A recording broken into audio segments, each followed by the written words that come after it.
Like these are the Yes. three TV sheets. Yes, got it. Yep. I'll wait for a cheat sheet. Keep you busy.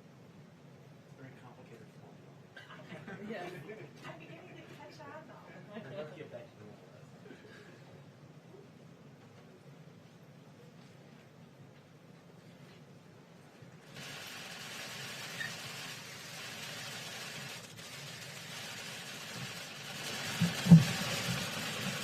Thank you very much.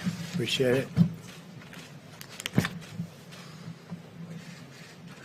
A lot of tremendous things are happening. The number of new positive cases continue to decline nationwide. Recent hotspots appear to be stabilizing. The hotspots are, in some cases, very interesting what's going on, and they're going down. They're going in the right direction. Cases in the Boston area are now declining. The Chicago curve appears to have flattened, which is terrific, and Detroit has passed its peak. These trends demonstrate that our aggressive strategy to battle the virus is working, and that more states will soon be in a position to gradually and safely reopen. That's very exciting. It was very exciting even today watching and seeing what's happening, and people are getting ready, and they're all excited. I do want to mention a man who's done a very good job for us, Dr. Robert Redfield, was totally misquoted in the media on a statement about the fall season and the virus.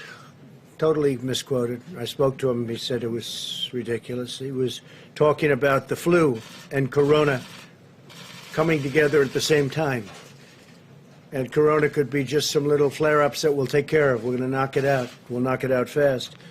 But that's what he was referring to, coming together at the same time. And I think rather than waiting, I'd ask Dr. Redfield to come up and say a couple of words just to straighten that out, because he didn't say it was a big explosion. The headline in the Washington Post was totally inaccurate. The statement wasn't bad in the Post, but the headline was ridiculous, which is, as I say, that's fake news, and CNN is fake news like crazy, and they had just totally the wrong story, which they knew. They were asked to change it, and they wouldn't do that. It was false. So I'll ask Dr. Redfield, who is a real professional, to come up and explain. Please. Thank you, Doc. Thank you, Mr. President. I really do think it's important to clarify this as we build the confidence of the American people.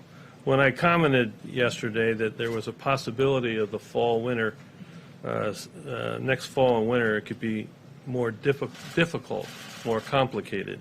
When we had two respiratory illnesses circulating at the same time, influenza and the coronavirus 19. But I think it's really important to emphasize what I didn't say. I didn't say that this was going to be worse.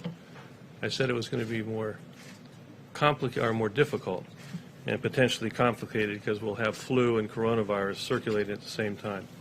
I want to emphasize that we continue to build the nation's public health infrastructure to ensure that we have the capacity to stay in the containment mode. Those of you who heard me talk before, I've told you that in January and February, up to February 27, 28, this nation had 14 cases.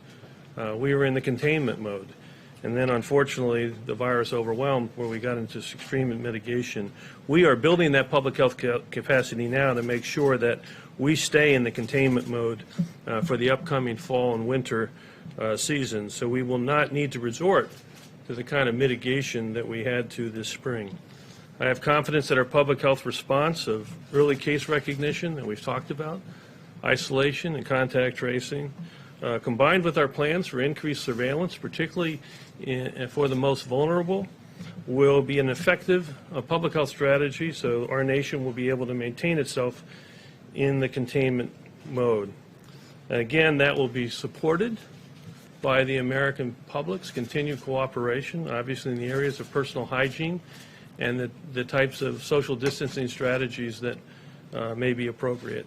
The key to my comments, and the reason that I really wanted to stress them, was to appeal to the American public to embrace the flu vaccine with confidence.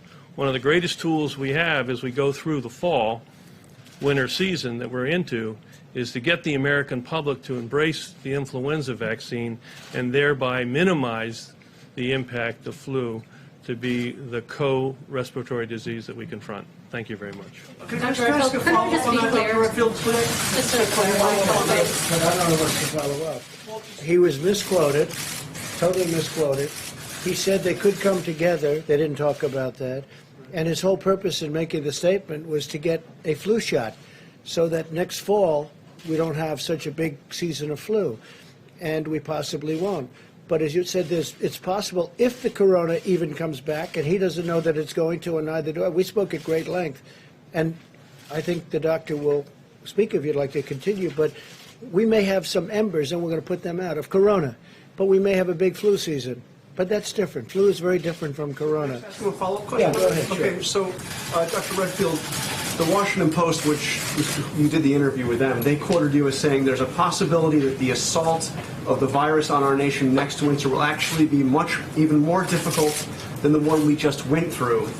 And when I've said this to others, they've kind of put their head back. They don't understand what I mean. We're going to have the flu epidemic and the coronavirus epidemic at the same time. Is that what you said to the Washington Post? Yeah, that's what I was trying to say to you just a minute ago, that the issue that I was talking about being more difficult, is that we're going to have two viruses circulating at the same time. This spring that we just went through, February, we had a benefit of having the flu season ended. So we could use all our flu surveillance systems to say, whoops, this is coronavirus. We need to focus. Next fall and winter, we are going to have two viruses circulating. And we're going to have to distinguish between which is flu and which is the coronavirus. And so the comment that I made, it's more difficult. Doesn't mean it's going to be more impossible. Doesn't mean it's going to be more, as some people have said, worse. It just means it's more difficult because we have to distinguish between the two. And what I was wanting to do, and what I want to do again here, is appeal to the American public to recognize they can really help like they did with mitigation, which they really helped. I need them to help now to best prepare us by getting the flu vaccine and taking flu out of the picture. But excuse You me. may not even have corona coming back, just so you understand. Doctor, would you like No, but I'm sorry, but that quote that I just read was accurate, right, sir? That's the quote from the Washington Post. You were accurately quoted, correct? I'm accurately quoted in the Washington Post as difficult. But the headline was What does the headline say? Well, Read the headline. The headline says CDC director warns second wave of coronavirus is likely to be even more devastating. And isn't that That's not correct? what he said. That's not what he said. But if you have the two things The happening, headline doesn't cover. No, I actually think it's actually going to be, I think the American public is going to heed the request to relook at their vaccine hesitancy to vaccine with confidence for flu. And I'm confident that the public health infrastructure that we're putting together now across this country so that we can early case diagnose, isolate, and contact trace, as I say, block and tackle, that system is going to be there, and we're going to be able to contain this virus. Why did you retweet the article if it was inaccurate? Doctor, why did you retweet it? You weren't called.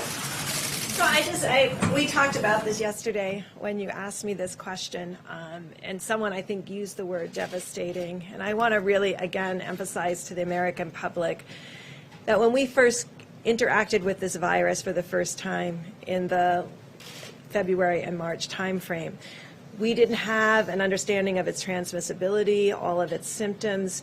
We do now. And I think what we are building together when we talk about the public health infrastructure, it is very much working on the surveillance piece. But I think we also know the strength of the American people and their ability to immediately understand how to protect themselves with not touching their face, making sure that they're washing their hands. But the other piece I wanted just to talk about, and we mentioned yesterday also, that we have this summer, while we have flu surveillance that we can utilize and syndromic management that we can utilize, we have all of that time to prepare clearly the testing algorithm that you would need in a flu potentially if COVID came back. Potentially. And so we are preparing for that potential right now, and I think we spoke to you all about that and talked about how we're not only preparing for today and tomorrow, but we're preparing for 6 months from now, 3 months from now, and making sure that all of these pieces are in place. I think what Dr. Redfield clearly was asking for, just like we asked for every American to follow the guidelines. He's saying, please add to that guidelines getting your flu shot and making And sure Doctor, you're wouldn't you say there's protected. a good chance that COVID will not come back?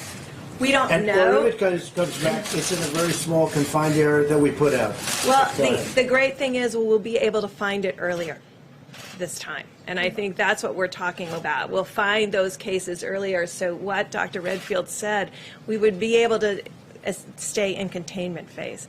And what we're also hoping, and we talked about this about 4 or 5 weeks ago, that we're hoping that the flu infections also go down because people are much more aware of respiratory illnesses and how to protect themselves. We want you to get your vaccine, but we also want to also protect individuals from getting the flu because of the vulnerability we know in certain populations to flu and the devastating outcomes to flu. We could prevent and decrease both of those things. So I think we are assured that the CDC is putting in place today what we are going to need in the fall so that we can stay in containment if potentially the virus comes back. And if it comes back, though, it won't be coming back in the form that it was. It will be coming back in smaller doses that we can contain. But what the doctor was saying, and I spoke to him at great length, he was saying if it should come back together, now you have a flu and you have the embers of corona. But in my opinion, from everything I've seen, it can never be like anything that we've witnessed right now. Would you say that's the correct statement? Absolutely. It's nothing like what we're talking about. What we've just gone through, we will not go through. You could have some embers of corona and you could have a big flu system. And if they combine, if they come together, it's not great, but we will not go through what we went through for the last 2 months. Yeah, Mr. President, Is that a correct statement? I understand that the United States will certainly be more prepared in the fall, but how can you say that you know it won't come back in the same level that it has today? What it is estimated, it might not come back at all, Jeff. It may not come back at all. He's talking about a worst-case scenario where you have a big flu and you have some corona. And if it does come back, it's not going to come back, and I've spoken to 10 different people, not going to be like it was. Also, we have much better containment now. Before, nobody knew about it. Nobody knew anything about it. We understand it. Now, if we have pockets, a little pocket here or there, we're going to have it put out. It goes out, and it's going to go out fast. We're going to be watching for it. But it's all possible. It's also possible it doesn't come back at all. I understand the containment, but I don't understand how you know it won't come back on a big scale. I didn't say it's not. I said if it does, it's not going to come back on anything near what we went through. But you could have a mess where they come at the same time. And if they come at the same time, the flu is not the greatest thing in the world, Jeff. It's not the greatest thing either. If they come at the same time, you have them both. But if we have embers of corona coupled with the flu, that's not going to be pleasant, but it's not going to be what we've gone through in any way, shape, or form. Yeah. If you don't think that it's going to come back at the same severity as right now, why are you still directing that taxpayer dollars to spend on emergency procurement of ventilators, tens of thousands? Because we have to have them for other reasons. Something else could come. I mean, we didn't know about corona. Now we know about corona. But look at what happened. And now we did have the H1N1 swine flu. We had that. We have other things that have happened. We had various forms of flu, but nothing like what we've had here. Nothing at all like what we've had here with the virus. But something could happen. I think that the stockpiles, we're making hundreds of thousands of ventilators right now. Nobody writes about that. You know, at the one time, all they talked about was ventilators, right? Because you didn't think it was possible for me to solve that problem. And I solved it, and nobody can believe it. I just spoke to world leaders today who desperately need ventilators. They said, the job you've done, and we're sending 500 to Mexico, then another 500 to France. We're sending some to Spain. We're sending some to Italy. We have them. They're being made by the thousands. And world leaders, I spoke to Prime Minister, I went through a lot of different calls today. I won't even tell you.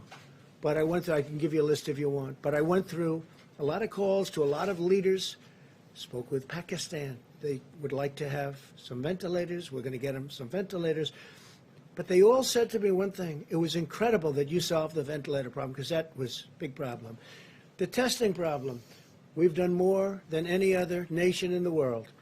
Go a step further. if you added up the testing of every nation in the world, put them together, we've done substantially more than that. You people aren't satisfied. So let's say we had 350 million people in the United States, right? Let's say.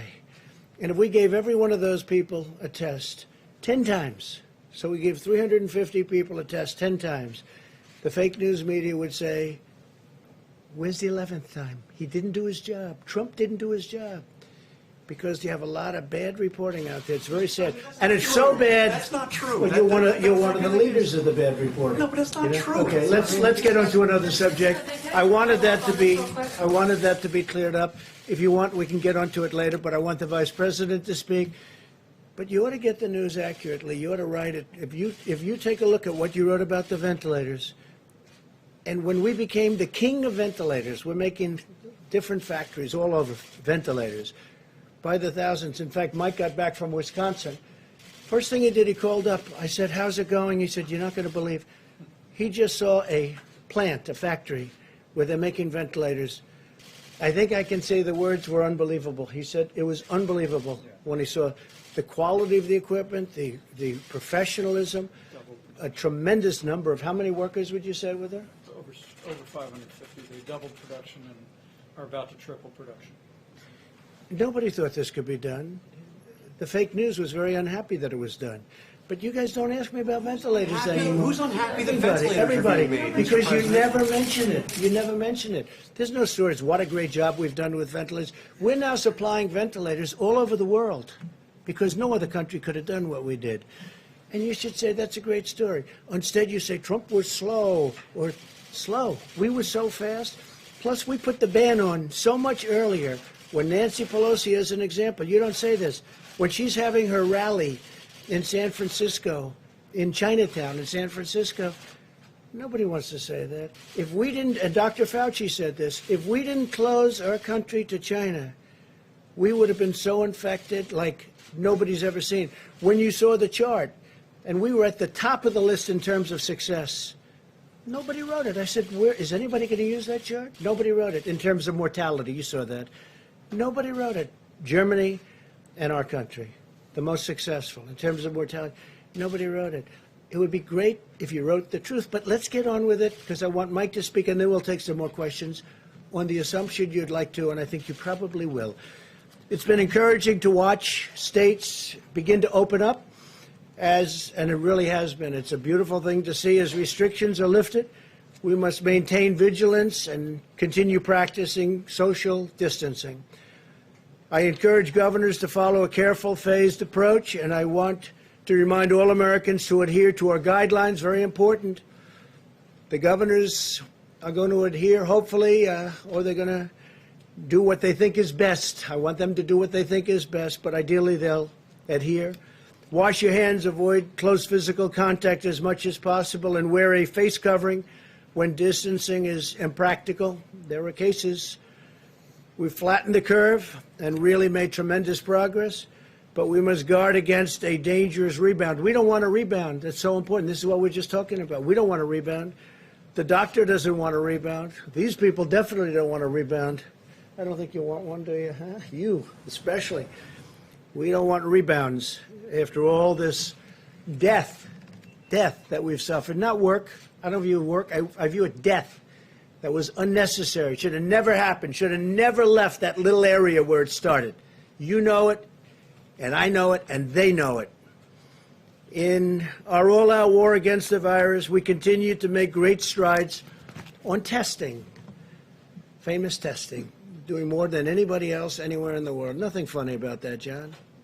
Most of the governors have never faced a situation like this before, but we're helping them find unused testing capacity within their states. Tremendous testing capacity that the governors, in many cases, didn't know they had. And additional capabilities are coming online every day. We're coming up with new equipment, like the Abbott Laboratories equipment, on-site, 5 minutes, great success. Everybody wants it. But you can only make so many of those machines, so we have many other forms of testing. We have many other machines that do it very quickly and by the millions, Our task force issued its reopening guidelines earlier. than April 30th, to give governors the time that they needed to develop testing capability and capacity and customize plans for their states, which many of them did. We've had some governors do a fantastic job on testing and on a lot of other things. I spoke, as you know, Governor Cuomo was here.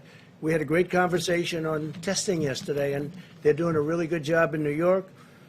We're working very closely with each of the states to help them succeed. I spoke earlier today with Governor Newsom, California, and that was all about testing, that conversation. He's been scaling up really well, really good job. And I agreed to help him get some of the critical supplies that California needs to make use of the tremendous capacity that they've found. This is a tremendous testing capacity, and I'm going to do it very quickly. He needs certain things. We're going to get that to him very quickly.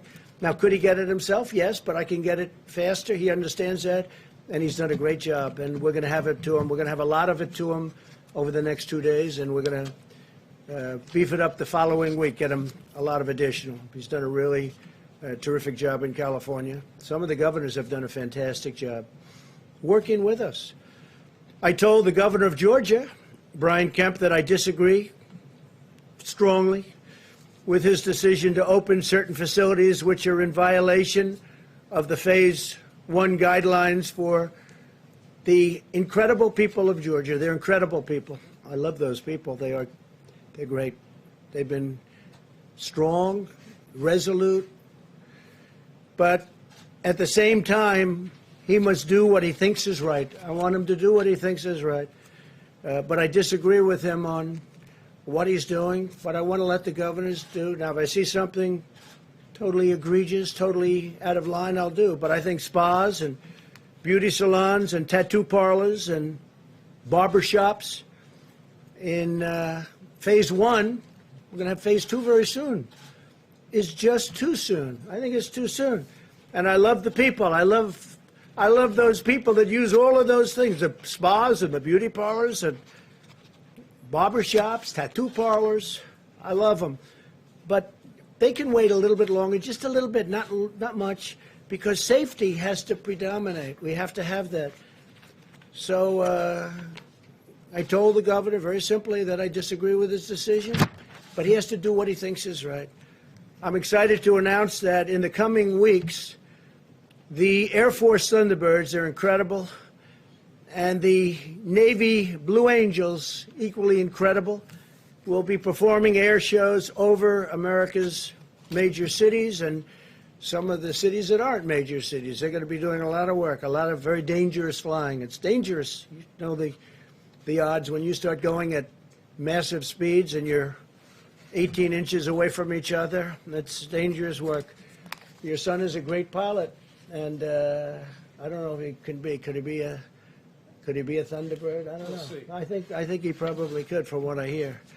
I don't know if I'd want him to be, because it's incredible what they're able to do, and to sacrifice our front line. What we're doing is we're paying tribute to our front line healthcare workers confronting COVID, and it's really a signal to all Americans to remain vigilant during the outbreak. This is a tribute to them, to our warriors, because they're equal warriors to those incredible pilots and all of the fighters that we have for the more traditional fights that we win, and we win. If we want to win, we always win.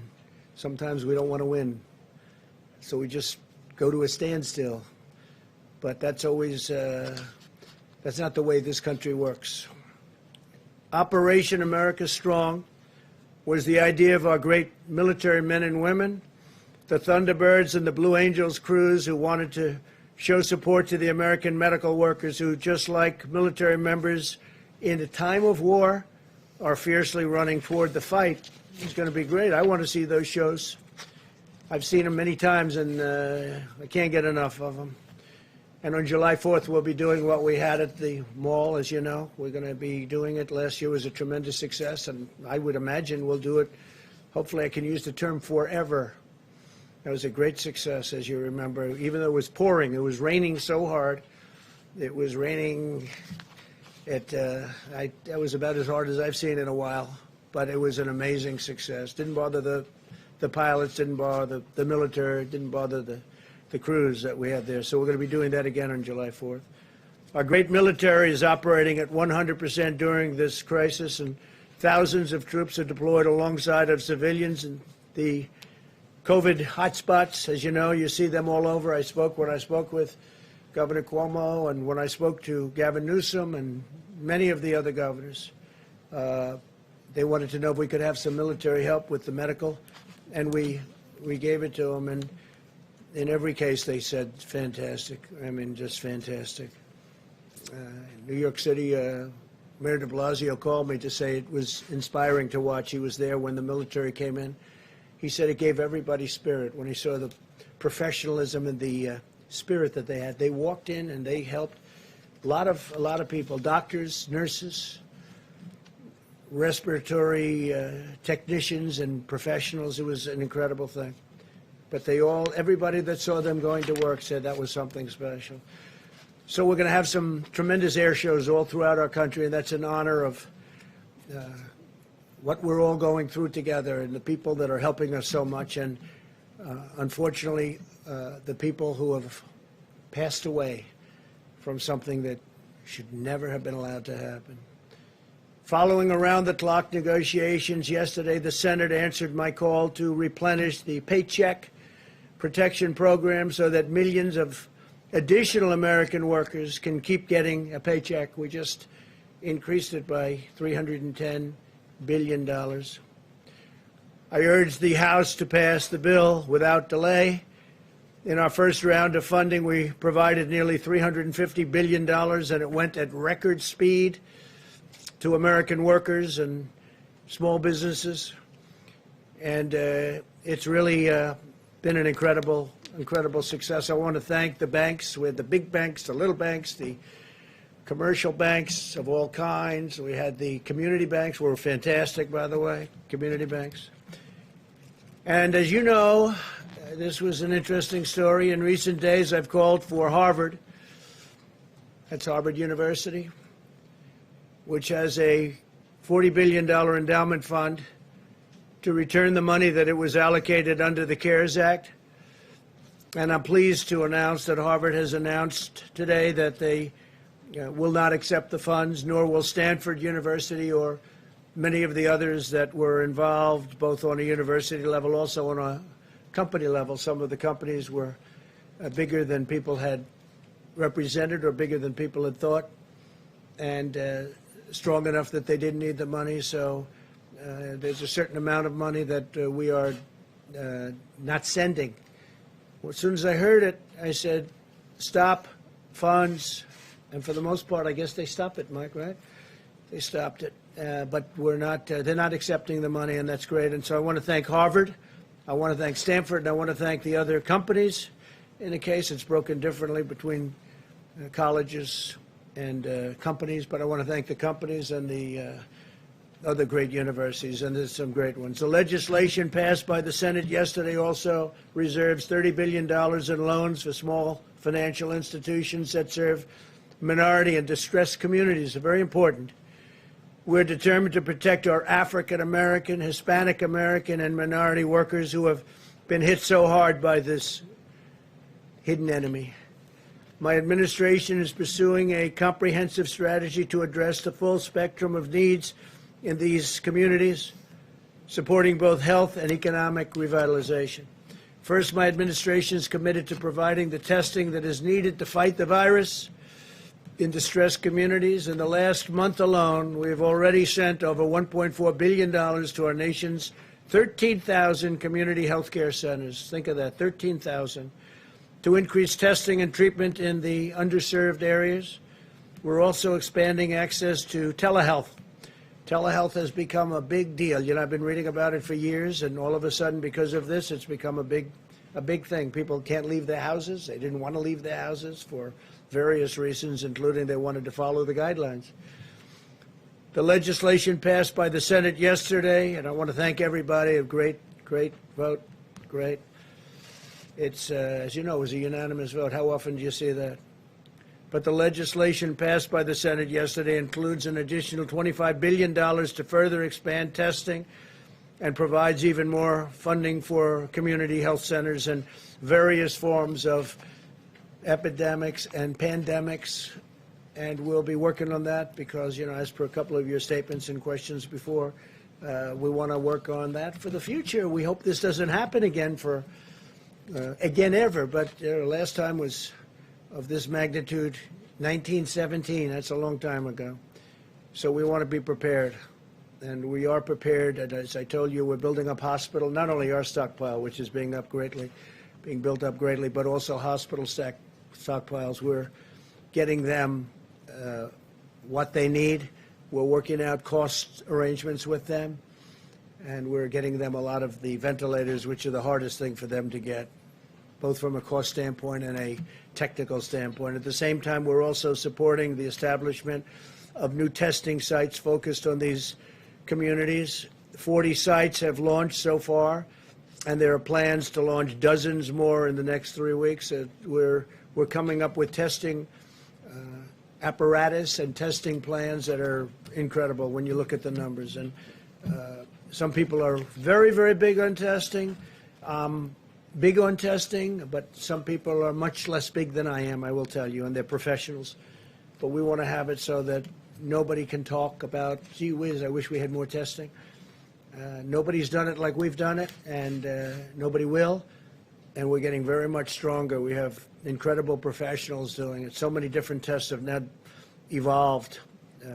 People are finding it even hard to believe. My administration is working closely with governors to ensure that they have the testing infrastructure in place to reduce further spread of the virus if they're so inclined to use the testing apparatus, including strategies for older individuals, low-income Americans, minorities, and Native Americans. As part of the effort, the White House Task Force, headed up by Mike, who's done incredible. I'll say it every time. I'll say it to anybody that wants to listen. Mike Pence has done an incredible job. Really an incredible job. Thank you. Is providing technical assistance to all 50 states through one-on-one phone calls as they develop and implement their plans. In addition, my administration is committed to restoring Black and Hispanic communities to full economic health. They want to be healthy economically and physically, and that's what we're doing. To that end, today I'm directing the White House Opportunity and Revitalization Council, led by Secretary Ben Carson, to focus its effort on supporting underserved communities impacted by the coronavirus. And so Ben Carson is working on that with Mike and myself and a lot of other people. I'm going to ask Tim Scott, who was so helpful with the opportunity zones. That's an economic answer to a lot of problems, and Tim Scott was fantastic. And so I'm going to ask him to get involved with you, and I'm sure he'll be willing to do it from South Carolina. I also asked the Council to identify what additional funding will be required from Congress beyond what has already been provided. We're really building ourselves a strong base, and we're building ourselves a wall that's very different from the kind of walls that you've been hearing me talking about. But it's nevertheless, it in many ways performs the same function, and hopefully it's going to perform it equally as well. Furthermore, the Council will seek input from the private sector and community leaders on how we can best support minority and distressed communities. As President, I'm absolutely determined to deliver a great future for Americans of every race, religion, color, and creed.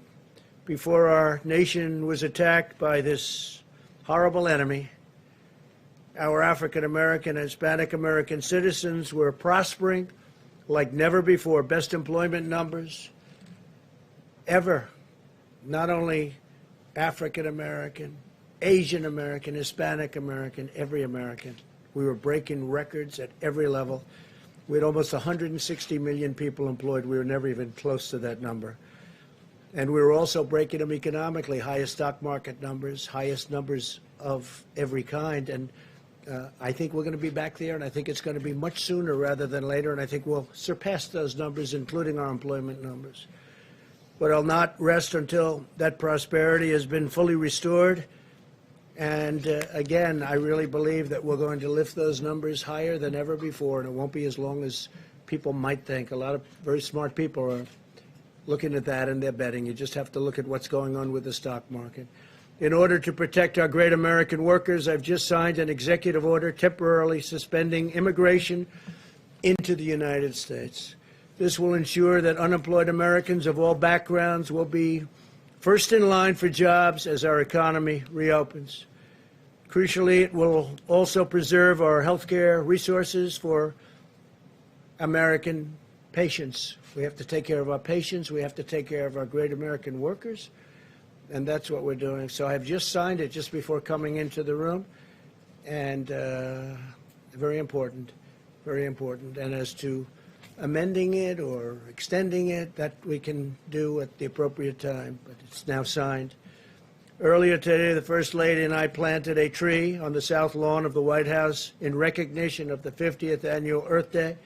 I was led to announce that we will begin to reopen our national parks and public lands. We want Americans to be able to satisfy and be really safe. We want them to satisfy their family that safety is going to happen, and it will happen, and maybe even at a level like never before.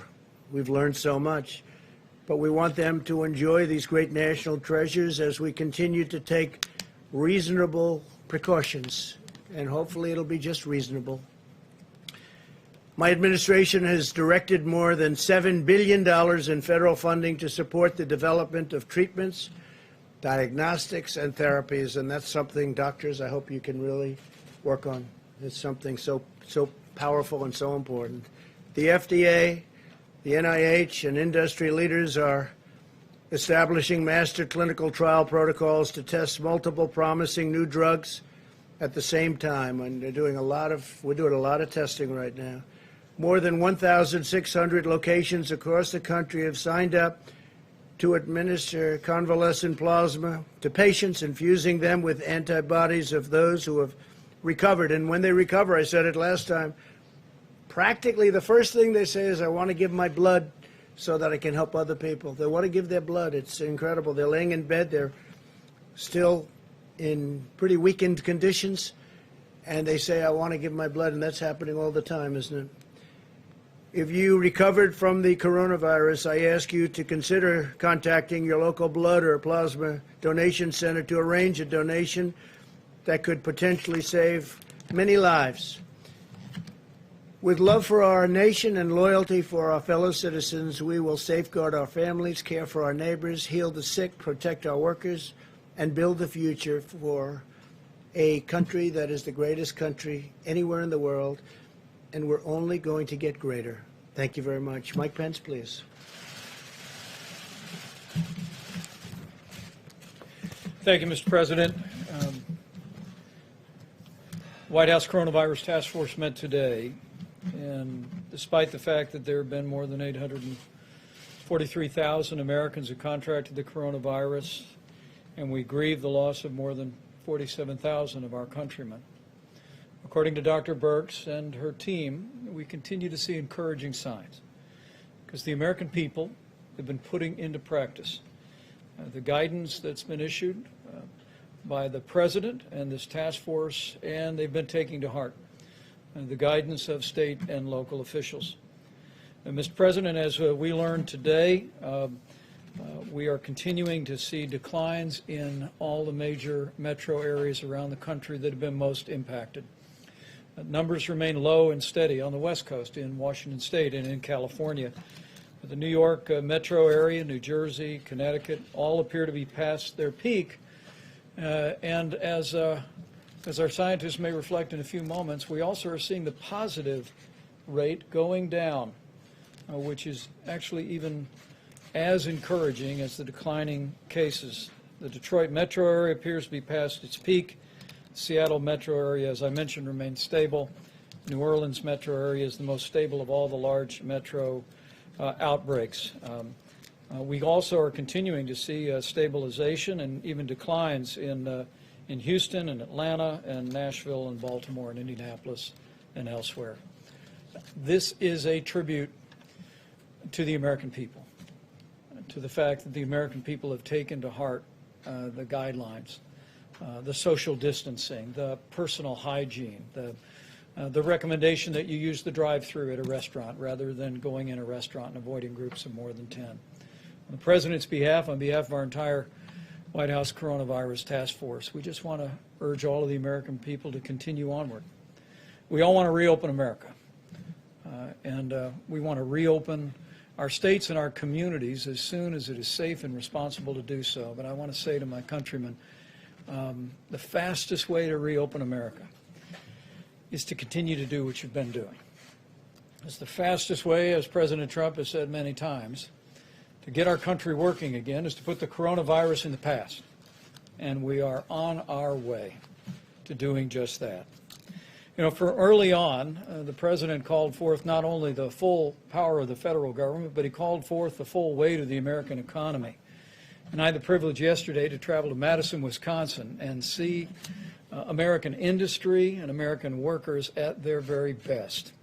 And I want to thank the GE Healthcare team in Wisconsin, as well as the union machinists that I spent time with all day yesterday. It was extraordinary. Mr. President, earlier this month, you used the Defense Production Act to ensure that supplies could flow to GE and General Motors and Ford and other companies that were prepared to repurpose manufacturing lines and hire new workers to construct ventilators. And at this particular plant, they literally have, the union sat down, the machinist union sat down, and in less than 1 week negotiated a new contract with GE Healthcare that allowed them to begin to bring in workers from around the country. They doubled their work line in 1 week. They're about to triple it. They've been going 24 hours a day, 3 shifts, 7 days a week. And then the President promised that by harnessing the power of the American economy, we would have 100,000 ventilators in 100 days. But thanks to the ingenuity and the hardworking Americans that I was with yesterday and other companies, we're actually going to have 110,000 ventilators in 100 days. They were all wearing T-shirts, Mr. President. I brought one back for you that simply read, "Union Machinists Save Lives." And to that great team at GE Healthcare, I want to just say all of America is proud of you and grateful for you. We're also grateful to all of our healthcare workers at every level and all the work that they're doing. And we're proud that our National Guard and our American military are at their side. As our task force learned today, more than 31,000 National Guard have been stood up around the country. And the President, in the last day, extended what's called Title 32 authorizations for all National Guard personnel through May 31. So we're going to continue to partner with states as the National Guard plays a vital role in testing and in cleaning nursing homes and in standing up states' response. Military personnel, Mr. President, we have more than 5,500 active duty military personnel, including, as of yesterday, 964 medical professionals in the uniform of the United States working in 17 hospitals in 7 states around the country. We're also very proud of our team at the VA. The VA has addressed its capacity issues. It's not seen cases among the veterans in its facilities increase, so they're deploying teams to focus on nursing homes. In Massachusetts, the VA personnel have disinfected 2 different nursing homes. In New Jersey, they literally taken over 2 state nursing homes and deployed 90 doctors and nurses. And in Florida, we're sending 16 teams to assist in nursing home operations. As the President also mentioned, in addition to what I saw yesterday in Madison, Wisconsin, we continue to build our strategic national stockpile. It's growing again with ventilators, on nearly 11,000 in supply. 901 new ventilators will be added, transitioned in the near term, and every American, I think, can be confident that should the need arise for your family member facing serious consequences from the coronavirus to need that equipment to help them breathe, that equipment will be there. As we said yesterday in Wisconsin, and you've said, Mr. President, I think it should be a great source of comfort to every American that no American who has required a ventilator in the United States has been denied a ventilator. And that's a testament to our healthcare workers, a testament to every American putting mitigation principles into practice, and it's a testament to all these great companies. Speaking of great companies, American businesses are stepping up. It was on April 1st that I traveled to a Walmart distribution center, and the president reached out to the president and CEO of Walmart to ask Walmart to get in the gowns business. And Mr. President, I'm glad to report to you that we heard today at the task force that Walmart is producing 8.4 million gowns, and they will be delivered into our commercial supply to healthcare facilities around the country by the end of June. They're hardly alone. Honda is producing 500,000 face shields. New Balance is making 100,000 masks a week. In a very real sense, the American people have stepped up to make the sacrifices and endure the hardship that social distancing has required. But American businesses at every size and every means have come together to respond to the president's call. It really has been a whole of America approach. And our message from the President's White House Coronavirus Task Force is to tell the American people it's working. We're getting there. We can see light at the end of the tunnel. We can see the day that we can reopen and put America back to work. But it's going to take all of us continuing to make the sacrifices necessary to practice those disciplines to get us to a place where we can reopen safely and confidently. With that, Mr. President, I'll call Dr. Fauci up for his reflections, and we'll move on. Thank you very much, Mr. Vice President. So I'm going to just take off from where I was at this podium a few days ago to kind of reiterate some of the things that the Vice President said, but to kind of connect the dots from where we were, where we are now, and where I think we're going to be. So you remember a couple of weeks ago when we talked about the fact that we were going to have a really bad week because the deaths, particularly driven by the situation in New York, were going to get worse and worse. But yet, as that was happening, we were starting to see some turnaround, some flattening, and some coming down. As you've heard from Dr. Birx and will likely hear more, that is continuing. So what has happened is that the mitigation that we put in with the first 15 days and then the 30-day mitigation program of physical distancing worked. So it got us to where we are today. It is a successful formula. It is the basis for our being able to say that we can now think seriously about reopening America. And for that reason, we put together a carefully thought out and I believe well delineated and described program for opening up America again. And you know what it is. It's the guidelines that we announced a few days ago. Those very guidelines are based on a version of the successful formula that got us to where we are. So what I'm trying to say is that the program is not one that is going to be turn the lights on in America, we've finished. We're not. We have to proceed in a very careful, measured way. And if you look at the guidelines, they are careful and they are measured. There are certain checkpoints before you can even think about going into a phase one. And then things relax a little as you go into phase two, and relax a little and you go into phase three. Now, we live in a big country and it's heterogeneous, and there are different dynamics of outbreaks in different parts of the country.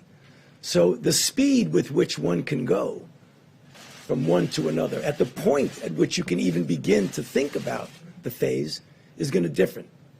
So the one thing that I know, the urge we all have to get out there and get it over with, let's get back to normal, for a lot of good reasons, because there's a lot of suffering, economic and otherwise, in this country because of that. But again, as I've pleaded early on weeks ago, I plead with the American public, with the governors, with the mayors, for the people with responsibility. Although I know one has the need to leapfrog over things, don't do that. Do it in a measured way. This is a successful formula. The problem is, if we don't do that, there is a likelihood that we'll have a rebound. And the one way not to reopen the economy is to have a rebound that we can't take care of. So please, again, let me just close by pleading with the American public in general and those who are responsible leaders to carefully consider how we get back to normal. Thank you. Can you talk a little bit about your expectations for the fall? We heard from Dr. Redfield and Dr. Birx. What do you see for the fall? Is it going to be embers or possibly no return of the virus at all? You know, as I've said before here, when you look at an outbreak, it's two dynamic forces opposing each other. If you leave the virus to its own devices, it will take off if you do nothing to stop it. If you put into place the kinds of things that we talk about, first containment, and then hopefully you never get to mitigation, but containment is important. Those two forces are going to determine whether you're going to have a big outbreak.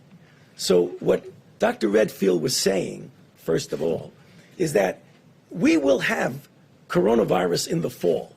I am convinced of that because of the degree of transmissibility that it has, the global nature. What happens with that will depend on how we're able to contain it when it occurs. And what we're saying is that in the fall, we will be much, much better prepared to do the kind of containment compared to what happened to us this winter. Now, the complicating issue is that unlike the syndromic and influenza-like observances that we have, that you could pick it up by clinically what's happening, it's going to get complicated by an influenza season. And I believe that's what Dr. Redfield was saying, that is going to be complicated. So whether or not it's going to be big or small is going to depend on our response. And that's what I think people sometimes have misunderstanding. Nobody can predict what is going to happen with an outbreak, but you can predict how you're going to respond to it. And that's really very important. So you would caution against people thinking that in the fall there's not going to be coronavirus anymore and we won't have to worry about it. Or if it is, it'll be spotty and it won't be a big problem we have to worry about. There will be coronavirus in the fall. If we do, which we won't, but let's take an imaginary period. We say, okay, coronavirus, forget about it. We're not going to do anything about it. It will take off. That's what viruses do. But that's not what's going to happen. We are going to respond to it to not allow it to do that. Dr. Fauci, what happens when governors like Governor Kemp are not following this careful, measured plan and moving forward even without meeting the gating criteria? Well, you know, if I were advising the governor, I would tell him that he should be careful. And I would advise him not to just turn the switch on and go, because there is a danger of a rebound. And I know there's the desire to move ahead quickly. That's a natural human nature desire. But going ahead and leapfrogging into phases where you should not be, I would advise him as a health official and as a physician not to do that. Okay? Go ahead, please. Thank you, Mr. President. Can you please give some details about the executive order? I know that the White House has just released a document. I haven't had a chance to review it. Well, we can talk about that later. It's an executive order on immigration. We want Americans to have the jobs. We want Americans to have the health care. We want to take care of our citizens first. We have to. It's a very powerful order. It's for 60 days. At the end of 60 days, or maybe even during 60 days, I'll extend it or not, and I'll maybe change it. I might modify it. Yes. Exemptions for immigrants who are already here, Mr. President? Yeah, go ahead, please. Immigrants who are already here in the country or immigrants abroad who already effectively have a green card trying to get into the country and help their workers. We're talking about immigrants that are trying to get in, and we're talking about people, and also, by the way, people that are coming in illegally. Now, as you know, because you've seen the numbers, our border, our southern border, is very, very tight. It hasn't been this tight in years. It's being helped by 160 more than that miles of wall that are going up. I'm trying to get to 450 by the end of the year, 450 miles. And we'll have 530 miles early next year. And that's really great. It's fully funded. We have all the funds, and the Army Corps of Engineers is doing a fantastic job. Same people that did Javits Center, as you know. They're doing a fantastic job. So our southern border is very, very tight, for good reason, for very good reason. we're also being helped by 27,000 very good soldiers from Mexico, and I want to thank the President of Mexico. He's been terrific in many ways, including on what we're doing with COVID. And as you know, we have a very good trade arrangement with Mexico now, which we didn't have before. So I want to thank the President of Mexico, in particular for the 27,000 soldiers. They're doing a fantastic job. For healthcare workers, sir, you want to talk about the exemptions for healthcare Yeah, workers? we want to protect our healthcare workers, and that's one of the other reasons we're doing this. Yes, John? Mr. President, I wanted to ask you about Rick Bright. He's the head of the federal agency in charge of getting a vaccine out to Americans once it's ready. He says he has been pushed out of his job because he raised questions about hydroxychloroquine and some of your directives on that. Was he pushed out of that job? I never heard of him. You just mentioned the name. I never heard of him. When did this happen? This happened today. Well, I never heard of him. If the guy says he was pushed out of a job, maybe he was, maybe he wasn't. You'd have to hear the other side. I don't know who he is. Please. And on the hydroxychloroquine Hold on one question. second. Well, I just wanted to, you said by 4th of July, you expect people will be on the National Mall and we'll be having a celebration like we Hope so. did last year. Given what the doctors are just saying that, coronavirus is still going to be out there, it might not be as bad as it is now, but it's still going to be circulating. Is that going to be safe to have that many people on the mall? We're going to probably have 25% of what we had last year. Last year, as you know, was maxed out. I saw a magnificent picture of Dr. Martin Luther King. And I saw a magnificent picture of our event last year, and both of them were maxed out. It was beautiful to see, beautiful, very similar. This year, most likely, we'll be standing 6 feet apart. We'll have to do that in a very, very interesting way, and maybe we'll even do it greater. So we'll leave a little extra distance. But if we do that, we'd certainly do that. I don't see maybe the purpose if we can't do that. We have to have people, thousands. We had tens of thousands, most of you were there, tens of thousands of people last year. It was incredible. And it was, to an extent, an air show of all the different aircraft flying over. We even had Air Force One flying over. So ideally, it would be wonderful if we could actually have it as it was last year, and eventually we will have that. I think it's important to know, eventually we are going to have that. Your stadiums are going to be the way they've been for the last 100 years. No, I know, but your stadiums, as an example, sports, going to be the way they used to be. I mean, I told one of the owners, he said, do you think I should take out seats? I said, no, you shouldn't take out seats. We're going to have it the way it was. We're going to be back. This virus will eventually be gone. And if it should show up in the fall, we're going to put it out very fast. We have great people. We're going to put it out very fast because we've learned a lot. We've learned a lot about how to deal with this, and we'll put it out very fast. Yeah, please. Just nice and easy. We talk a lot about testing capacity, and governors agree that that exists, but it's very different from testing implementation. And they are still begging for you to use your full authority to help them get reagents and other things. As you would like to say, what do you have to lose by helping them do that and becoming the king of testing? And let me just say, we are the king of testing already. There's no country in the world that's done more. Not even 0.2% of the population has been tested. Is that good enough? I just said there's no country in the world that's done more. And we have tests that have already come out that are going to be introduced very shortly that will do it more. My problem is this. It's very much of a media trap. Whether we did 2%, 5%, 50% or 100%, it'll never be enough, no matter what. Now, with the expertise and with what we did, because of our expertise and tremendous talent at manufacturing, what we did with the ventilators, that wasn't a trap because we got them done, shockingly to everybody, because of the incredible talent like Mike Pence saw yesterday in Wisconsin. But we have numerous of those sites all over the country doing the same thing.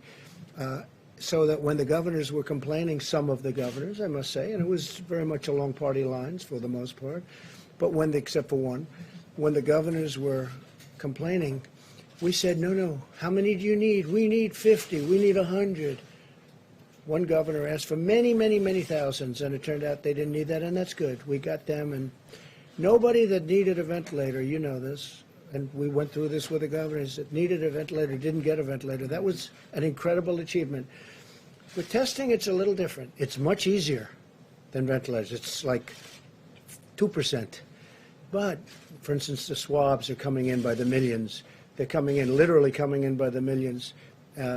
totally ordered. We wanted the highest quality. We could have gotten a much lesser quality. We didn't want to do that. We got the highest quality. But testing, it's like no matter how well you do, you can always say more. With the ventilators, they either have them or they don't. In fact, we went to one meeting. Who wants a ventilator? One governor said, we'd like 25. 25, you got them. Who else? Nobody spoke up. That was 4 weeks ago.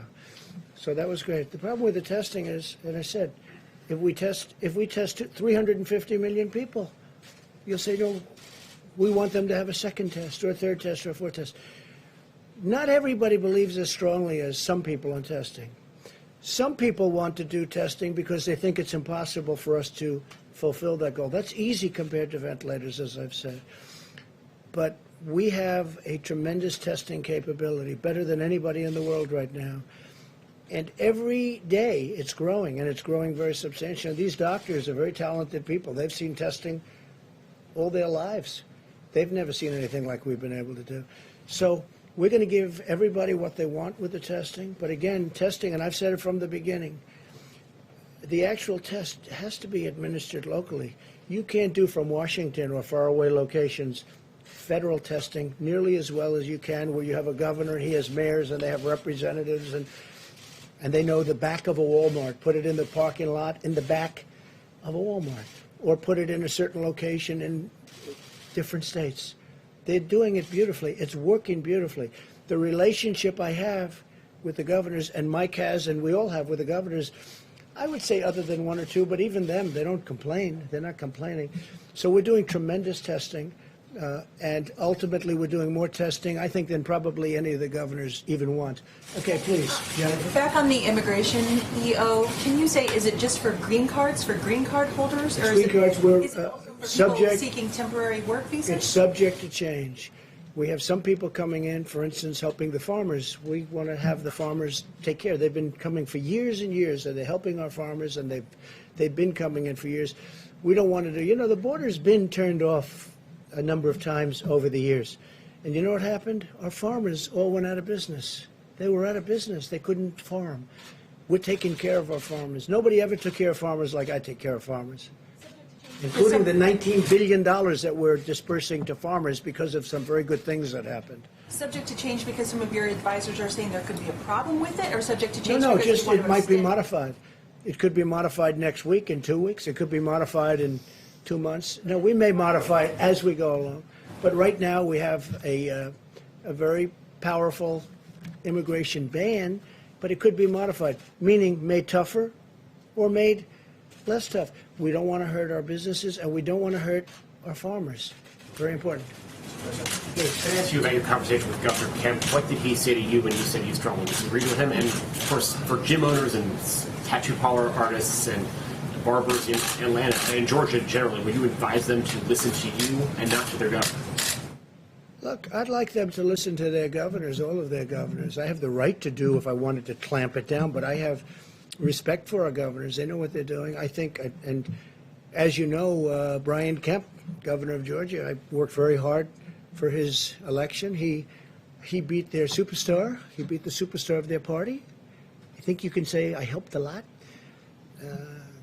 Michelle Obama, Barack Obama, Oprah Winfrey, they all went in. They campaigned for him very, very hard. And he lost. He also was way down in a primary and he ended up winning a primary after I came out and endorsed him.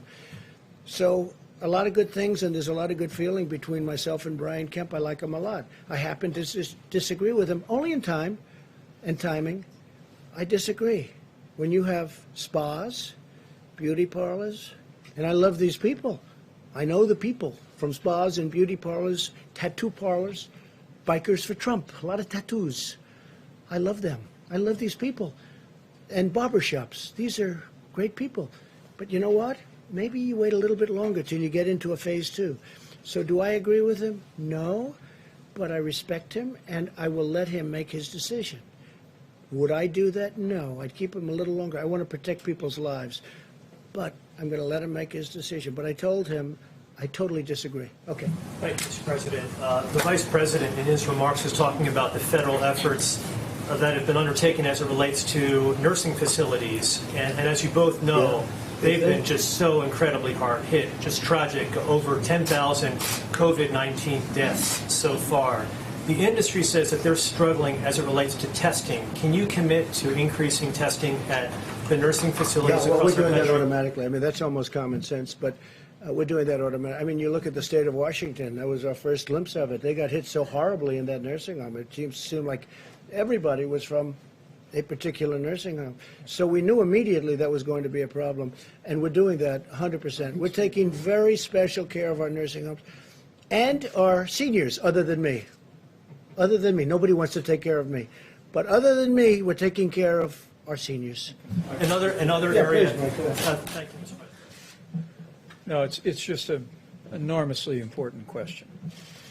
And we want to thank the American people who have been putting off visits to their grandmothers and grandfathers and moms and dads. It's tough. I'm going to be in Indiana next week, and I'm not going to go see my mom. She lives in her own home, but people get it, that the risk of serious illness for a healthy American of the coronavirus is fairly low. You'll either have flu-like symptoms or no symptoms at all. But as we've said so many times at this podium, and the American people get it, a healthy American could inadvertently convey the coronavirus to a senior with an underlying health condition and have the kind of heartbreaking results that we've seen in nursing homes around the country. It's the reason why from early on the President took decisive action to raise the infectious disease standards at every nursing home in America. He deployed all 8,000 of our inspectors, the Center for Medicare and Medicaid Services, to dedicate all of their time to ensuring compliance with those new higher standards. We've spoken about nursing home issues with governors around the country, and frankly, there are governors around the country that have done remarkable work with nursing homes. You mentioned Governor Brian Kemp. He actually used the National Guard in Georgia. He deployed them to nursing homes to do cleaning and to disinfect areas of those nursing homes, and it's tremendous service. But to your point about testing, if you look carefully at the guidelines, Open Up America again, you will see that in phase one, the level of testing that we contemplate is first that we want to be able to test anyone who has the symptoms that may be coronavirus and be able to test them quickly. Secondly, we want to do the kind of contact tracing, and Dr. Redfield and his team are deploying CDC teams in every state in America to be able to find out everyone that that person has been in contact with and test them. But if you look right underneath that, what we're directing states to do is be prepared to deploy testing resources first and foremost to nursing homes and long-term care facilities so that we can monitor any potential outbreak of the coronavirus among the most vulnerable population. Thanks to the leadership of our Surgeon General, as the President announced today, we're also going to be deploying testing resources to vulnerable communities, to underserved communities. The CDC released new preliminary data on the impact, particularly on African American communities in this country, and it's the reason why part of our phase one recommendation is that we deploy testing resources into those communities that are described by the doctors as socially vulnerable. And even as we speak, we'll announce next week that we're already in the process of deploying testing. And so it's a good opportunity to remind every American to be especially careful around our seniors, to heed the guidance about avoiding visitations, to protect the health of those who are most vulnerable. But the American people can be assured that from phase one forward, all the way through phase three and reopening, we're going to be helping to guide the states to focus on the most vulnerable, beginning with our seniors with serious underlying health conditions. Mr. Vice President. Hi, thank you, Mr. President. Commercial labs say that they need to buy new diagnostic machines to be able to double their testing capacity. Your administration has said that there's enough testing capacity to double overnight. How do you kind of square that difference? Very easy. They can get new machines if they want, but even if they didn't, we have tremendous testing capability. You take a look at what's happening in California and New York. Governor Cuomo told us very strongly, he said, wow, we have a lot of labs. You know, it's a research center of the world.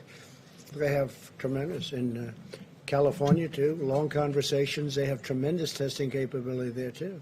Now, if they want to increase it, they can increase it, but they have plenty right now. You saw the maps the other day where we put up the different sites in various states, and virtually all states are like that. How about you with the mask? Yes, Mr. President, may I actually follow up on those maps from the other day? On Monday, a reporter for a local television station in Miami sent me a question asking if it was possible to get the information on those maps distributed to the media so that local TV stations and newspapers can check on that information. So that could be done. Do you want to do that? Do you want to say something? Thank you for talking about testing and testing capacity, because we have been talking about that for several weeks, because we could see and we did a full inventory of every single state and every single laboratory. And I also appreciate you talking about the implementation piece of the testing capacity. And it's complicated. So we have a team calling every lab and working through the American Society of Microbiology, as I mentioned before, to really work with every lab director to see what the issues are in each laboratory. And I just want to thank Administrator Verma, who really worked on increasing the funding for this test and uniquely doubling the funding for the coronavirus nucleic acid test. From $50 to $100 to really address some of the issues about laboratory technicians, because sometimes we think these tests run themselves. They don't. They actually need people to help with the machines. So we were talking about purchasing more machines. We actually need to have additional laboratory technicians to really be able to work all of those machines. And so it's lab by lab, state by state, and that's the dialogue that's going on now to unlock the full potential of the United States. Maybe the testing would not be needed at this moment, and maybe it is, but we want it also totally available in the fall if it comes to an issue where we have to distinguish between flu and COVID-19. So we're building infrastructure and capacity not only for today, but for tomorrow, and really showing a new way to really deal with pandemics and bring testing to scale, because the country has never had to do this before. I mean, if you look at some of the other countries, they're struggling with some of the issues from PPE to testing. And so this is a universal issue, but we're working on it as a collective to really have a very innovative and integrated way to approach testing. But without building new, they have tremendous capability. And the maps are, I will ask the companies, because obviously it's proprietary where every single machine is. And, you know, if you have that machine and 5 others, maybe you don't want to know, let that person know you have 5 others. It's kind of like Coke and Pepsi. So I think we're working very deliberately to really be able to share those maps. The governors, I can tell you that all of the state governors and the mayors have those maps, and the addresses and the type of machine for every single laboratory in their jurisdictions, so that they know. The governors were not aware that those laboratories were available to them. Dr. Barnes, before you leave, on the state of California is now partially broken with CDC restrictions on who will get guidance on who should get testing, because they want to test people without any symptoms at all in high-risk environments like a nursing home. Do you agree with this? Vice President Pence, do you agree with this? Well, not only do we agree with it, it was in our guidelines.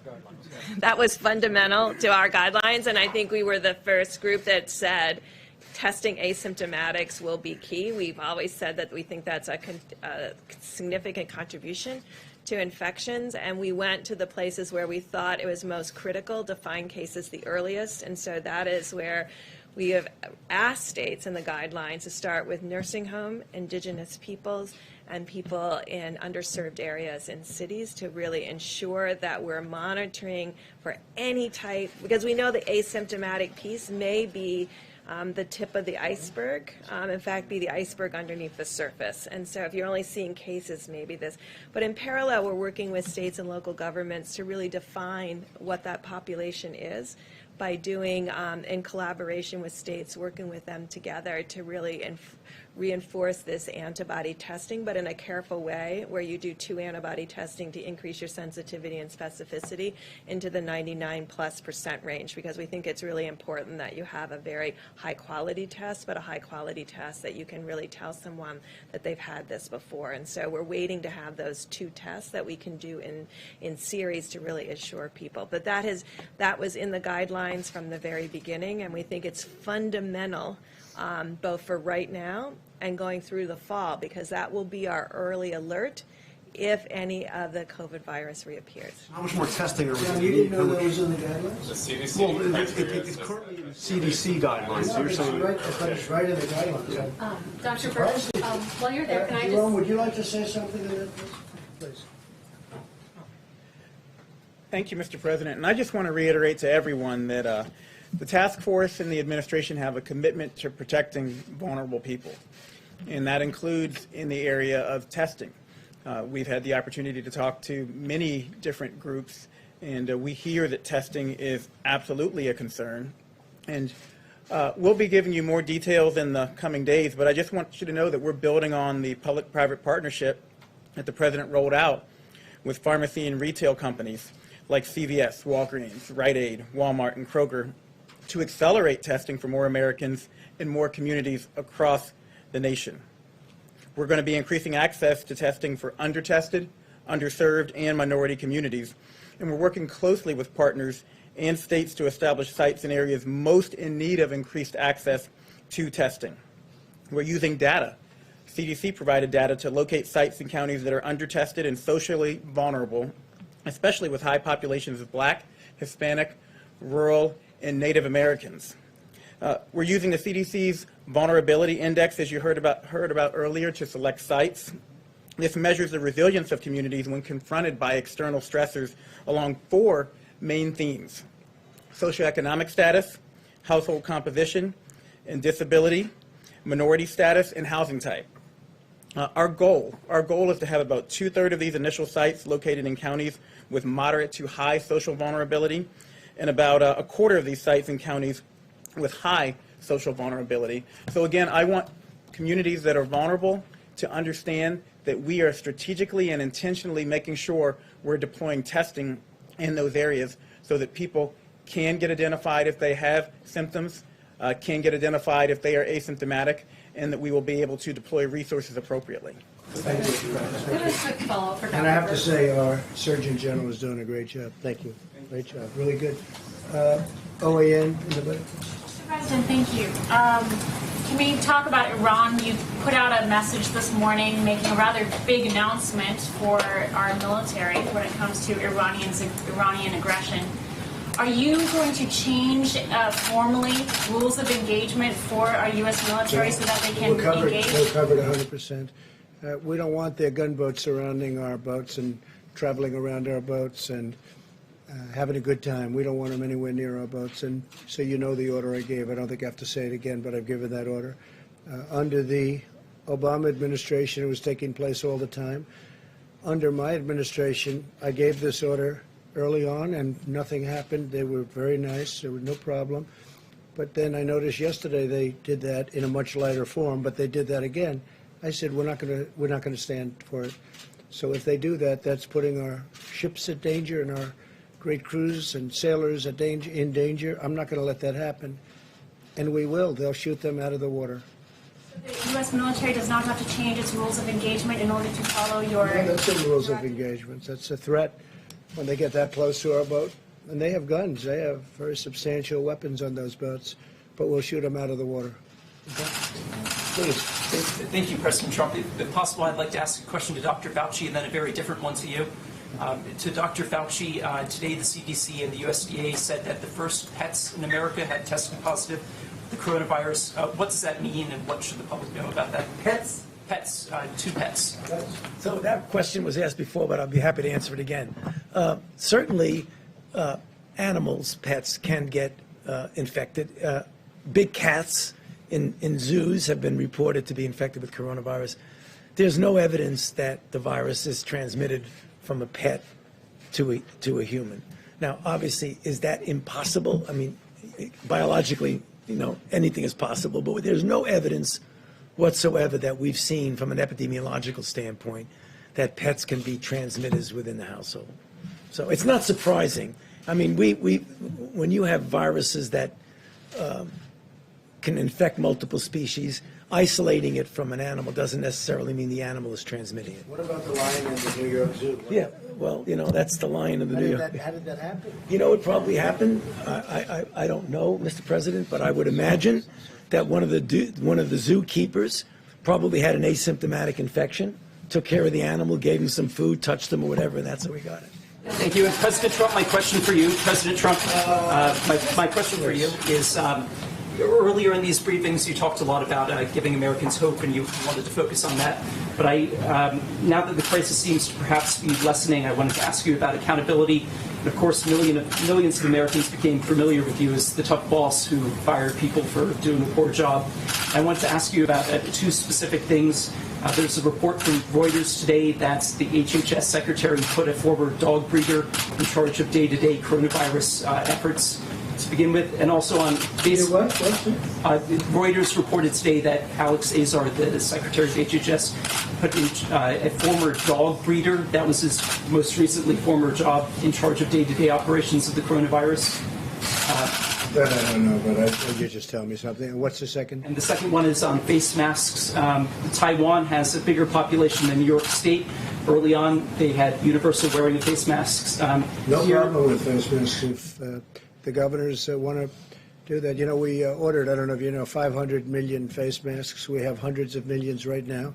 And if people want to wear them, it's up to the governors. If the governors want that, it's up to them. Now, it's more appropriate in some states, obviously, than others.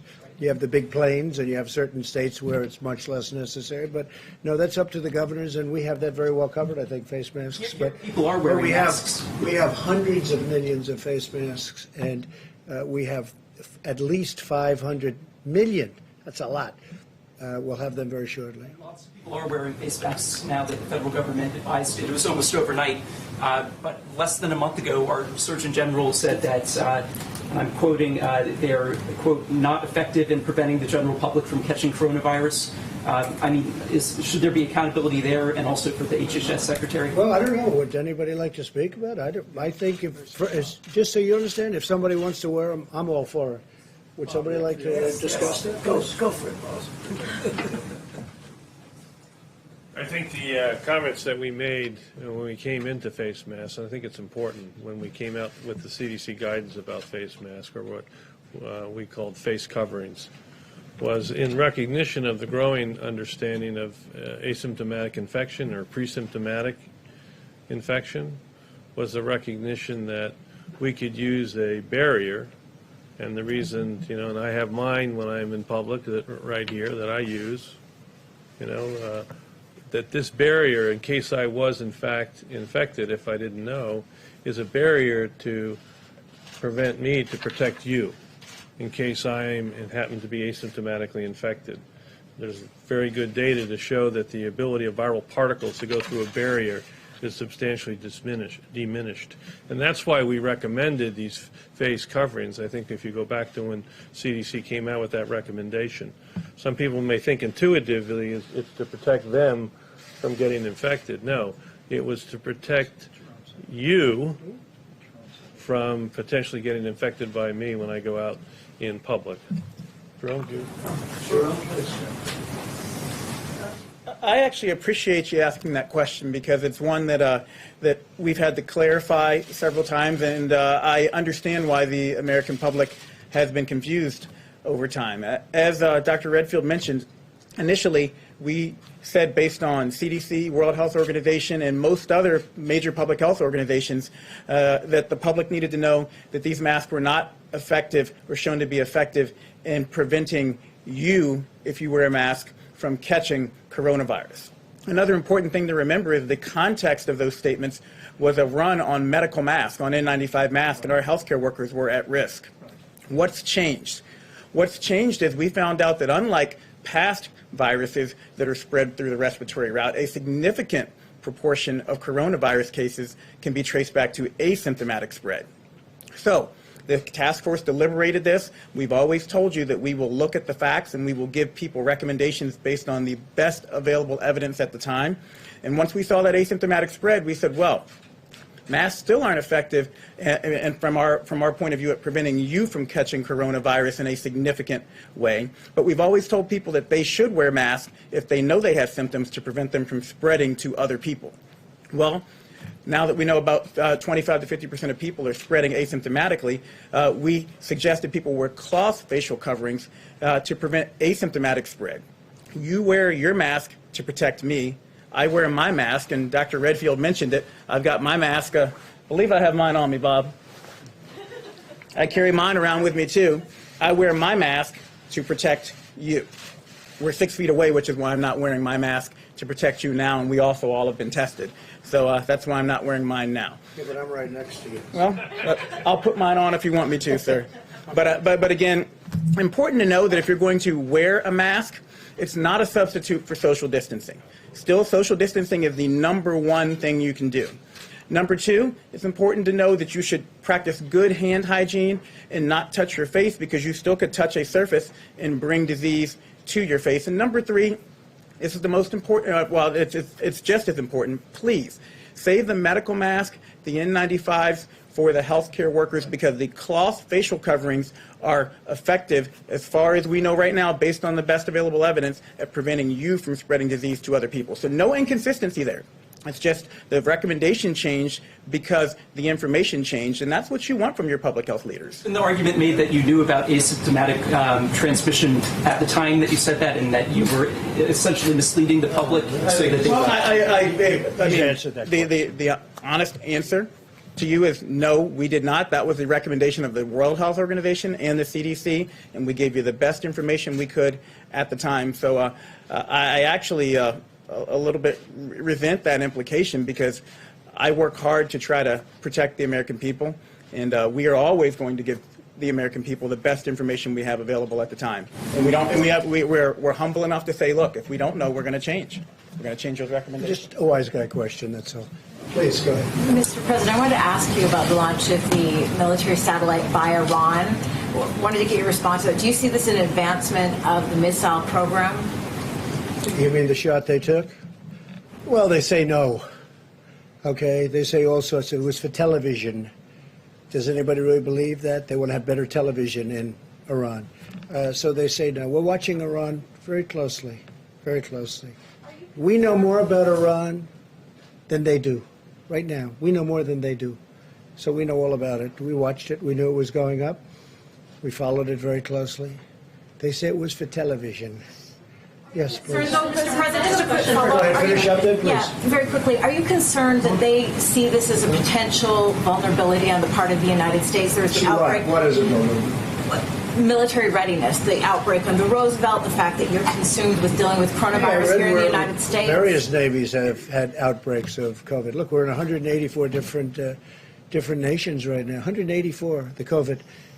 No, we have a problem on that. Just shows you how rapidly it spreads. It started off with 2 sailors, and then 10 sailors, and 20, and now I hear it's 540, of which one's died and a few are very sick, but most of them are back in great shape. But we did lose one, and it attacked the lungs of that young person. And then we also had a number that were quite sick, but they're all either better or getting better. But most of them are better for a long time already. Okay, please. Thank you, Mr. President. As you know, over the course of the past few weeks, there have been the closures of several meat processing companies across the country in several states. Yeah. Is this a concern to you? Are you going to increase testing in these facilities? Look at South Dakota, how well the governor's. Yeah, look at South Dakota, how well the governor's done there, and all of a sudden you have a big spike in one location, and she's got that very much under control, as you know. But nevertheless, that was surprising, and they had a big one right near where you were yesterday, as I understand it, and. So, yeah, we're concerned about that. They're closing 1 or 2 of the plants, actually. Is the food supply secure? Yes, totally secure. It's in great shape. In the back, here you go. Thank you, Mr. President. The Attorney General in the state of Missouri filed a law case against China, accusing it of lying and covering up about the origin of the virus. Yeah. Do you support that? And do you call Well, I haven't seen the case. international? I know about the case. He filed a case against China. I love Missouri, as you know. It's great. But I'm going to take a look at it. I actually know about it very much. I have to take a look at it. I have not seen the case in terms of reading it, but I will be doing that. Go for international investigation. Well, we're going to have to take a look. Oh, we're doing investigations. We're doing our own. But I do want to see and review that lawsuit. I'm sure that won't be the last one. Yeah. I just had a follow-up question for Dr. Fauci, if you don't mind. Yeah, sure. I'm happy to ask you one after. John had asked the president about Rick Bright, and he said he wasn't sure who that was, but I'm sure you're familiar who he is since he was the head of BARDA. So there's this concern or an accusation he's raised that he was removed from his job because he protested widespread use of hydroxychloroquine. Are you familiar with this situation, and do you feel like public health experts feel they are able to speak publicly or to speak out in opposition to things? Yeah. So you don't feel like there's any concern among people at the NIH right now or in the public health community? At the NIH? Absolutely not. Dr. Fauci, knowing Dr. Bright and knowing what his gifts are as one of the country's leading experts on vaccines, are those gifts best suited at NIH rather than BARDA? What's he going to be doing with you? What is he going to be doing at the NIH? Are his gifts best suited to work with you rather than BARDA? I don't really think I can comment on somebody's relative gifts. I mean, he's going to be at the NIH and he's going to be responsible. From what I hear, again, this is what I've heard, that he's going to be responsible for the development of diagnostics, which is very, very important. The NIH is going to be involved in trying to develop new generation diagnostics, which we feel is going to be very important for the future of being able to facilitate the kinds of things that now are sometimes problematic. And why do you say he has great gifts or gifts? What, do you know him? No, but have you reviewed him? Have you studied him? Have you reported on him? You said his gifts. I mean, His entire career. well, that doesn't mean you have developing gifts. I know a lot of people, they play including baseball, but they can't hit 150 in the major developed the leagues. flu vaccine last No, year. but you talk about his great gifts. Go ahead, please. Please, go ahead. You could go, please. Thank you, sir.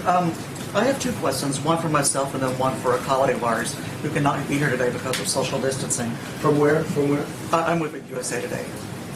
First, the executive director of the National Association of Counties said today that the White House did not want to see money for local, state and local governments in the latest COVID assistance package. And they didn't want to say what? What does that mean? Tell me. I'm sorry? What does it mean? Repeat it. Say it a little differently. The executive director of the National Association of Counties said today that the White House objected to putting funding for state and local governments into the latest COVID assistance Oh, really? package. That's interesting. Is he a Democrat? I do not know. Well, check it. How could you ask that question without but check it out. You'll find out. I'll check it out. Okay, But what's the he next says question? his question was, You know is the what- numbers, you know the money we put into states, local governments, everything else? And they have to be responsible for their own finances. But you check it out. Go ahead. What's the His next? point was that he said that you felt like that this would somehow be a disincentive for states to open their economies. Is he correct about that? How would he know what I felt? I never spoke to him. I don't even know who he is. You don't know who he is either. Yes, his name is Matthew Chase, sir. Hey, it doesn't help me and it doesn't help you. Okay. Go ahead, Jim. Mr. President, also a Do we want to keep going a little while longer or yes. no? You're not going to say, oh, he took questions all night long. Okay, right? Yes, Right? please, thank you. Okay, well, good. How many questions can you ask? Go ahead. We all have fun because we're talking about something very important. The main thing is, I think we're getting to a lot of solutions. We never want this to happen again. We never want this to happen again, what happened. And if it should come back in some form, we want to snuff it out very quickly before anything can happen. And I personally hope it doesn't come back in the fall as a combination of the flu or not as a combination of the flu. But I think we learn a lot. And, you know, some of these questions are good. Some of them are ridiculous, frankly, but some of them are very, I think some of them are very important questions. Very important. You know, when you asked Dr. Fauci about the right to speak, if I let him speak, I'll let anybody speak. And we love him. Let's go. Mr. President, Senator McConnell said today that he would prefer to see states that have high public pensions declare bankruptcy rather than taking on more. I heard he said federal that. bailout money. I don't know what he said. I'll have to call him and ask him. That's what he said. Well, that's okay. I'm going to have to look at it directly. Would you agree with him on that? I can't tell you that. I have to see. I want to base it on fact and reason. I want to see what he said. You know, why he said it and how he said it. I'd have to watch him say it. But some of the states are not doing well, let's face it, and some are doing phenomenally well. A state where Mike was governor, Indiana, I looked at their numbers. It's incredible what they're doing. Some states are doing fantastically well. Iowa's doing great. You have states doing well, and you have some states that aren't doing well. We know the ones. I don't have to mention the ones that aren't doing well, but you do have states that are in trouble. And certainly they're coming back to talk to us. We'll see what happens. Are you concerned, sir, about the growing U.S. national debt as a result of these stimulus Well, we had no packages? choice. Do we have a choice? Yeah, I'm always concerned about everything. We had to fix this problem. We were attacked. This was an attack. This wasn't just, oh, gee. And this wasn't the flu, by the way. You know, they like to say the flu. Nobody's ever seen anything like this. 1917 was the last time. We were attacked. We had the greatest economy in the history of the world. We had the greatest economy, better than China, better than any place. They will tell you that. I dealt with them for a long time, and they will tell we had the greatest economy, and we built it in the last 3 years, 3.5 years. We built it, and then one day they came and they said you have to close it. I said you got to be these people right here. They said you have to. They came into my office, into the Oval Office, and they said we have to close the economy. I said let's explain this. Explain this to me. The greatest ever in history, and we had to close it. Now we're going to open it again, and we're going to be just as strong or stronger. But you have to spend some money to get it back open. We saved our airlines. We just, as you know, finished up with the airlines. We saved numerous companies that are great companies that 2 months ago were having the best year they've ever had. Now all of a sudden they're totally shut out of markets. There was a great spirit today. You know, the fact is some of the governors are opening up their states. And I saw it. I feel it. I don't know if you folks saw it. I feel it. There was a great spirit today. I don't know. The stock market was up today, I guess. It was up quite a bit when I just walked out here. And I will say, I feel much different today than I did 2 or 3 days ago. And I think the world does. We spoke to a lot of leaders. The world feels that we're really leading a path of optimism. European Union's having a lot of difficulty. You know, you take a look at what's going on with the European Union. It's having tremendous difficulty. But we're going to be back, and we're going to be back stronger than ever. We're going to be at a level, I think, that everybody's going to be and they do. They look up to us. They want to know, what are we doing? What are we doing with therapeutics? What are we doing with vaccines? We're going to have those answers, too. We're going to have them. Just like we took care of ventilators, just like we're taking care of, and already, as we said 100 times, we had more testing than any nation in the world. We had more testing than all of those nations put together that we mentioned the other day, all of them put together. And we're going to be, within 2 weeks, at a level that nobody's ever even seen before. They've never seen where we are right now. You don't have to build new machines. You don't have to build new labs. We already have them. But some of the labs are even upgrading to be able to double and triple their capacity in one case. Now, we're at a level that nobody's ever been. We're going to be bigger, better, and stronger than ever before. So I'm not concerned about that. Thank you very much. Would you change your mind if Dr. Tedros was replaced? Dr. Burks? Dr. Burks? Can we just ask you about the first confirmed death being 3 weeks earlier than we thought?